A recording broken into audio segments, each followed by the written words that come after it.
కేసీఆర్కి అలాగే సోనియా గాంధీకి ఇద్దరికి ఒకేసారి మాయావతి షాక్ ఇచ్చారు. ఒక పక్కన సోనియా గాంధీ మాయావతితో చర్చల కోసం ప్రయత్నిస్తున్నారు. బీఎస్పీని కూడా ఐఎన్డీఏ కూటమిలోకి తీసుకురావడానికి అపాయింట్మెంట్ అడిగారు.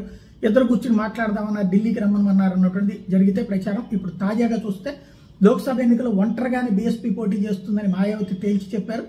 ఐఎన్డీఏ కూటమిలో కానీ ఇతర పార్టీలతో కానీ పొత్తు పెట్టుకోబోమని చెప్పారు. కూటమి థర్డ్ ఫ్రంట్ అంటూ కొందరు కావాలని దుష్ప్రచారం చేస్తున్నారని కూడా తేల్చి చెప్పారు. కేసీఆర్తో ఇటీవల తెలంగాణ చీఫ్ ఆర్ఎస్ ప్రవీణ్ కుమార్ భేటీ అయ్యి బీఆర్ఎస్ బీఎస్పీల పొత్తు కలిసి పోటీ చేస్తాయని ప్రకటిస్తే ఇప్పుడు మాయావతి ఈ ట్వీట్తో ఇప్పుడు మరి కాంగ్రెస్తో బీజేపీల కూటమిలో లేనని చెప్పారా, లేదా బీఆర్ఎస్తో కూడా పొత్తు ఉండదా అన్నటువంటిది ఇప్పుడు తేలాల్సింది. క్రితంలో అయితే కనుక అట్లాగే లేదని చెప్పి జనసేనతో పొత్తుకైతే ఓకే అన్నారు 2019లో. స్థానిక పరిస్థితులను బట్టి అట్లాగే ఇక్కడ స్థానిక పరిస్థితులు బట్టి ప్రవీణ్ కుమార్కి ఆ స్వేచ్ఛ ఇచ్చేస్తారా, లేకపోతే పొత్తు వద్దంటారా అన్నటువంటి రాబోయే రోజుల్లో తేలాల్సినటువంటి చూడాల్సినటువంటి అతి కీలకమైనటువంటి విషయం.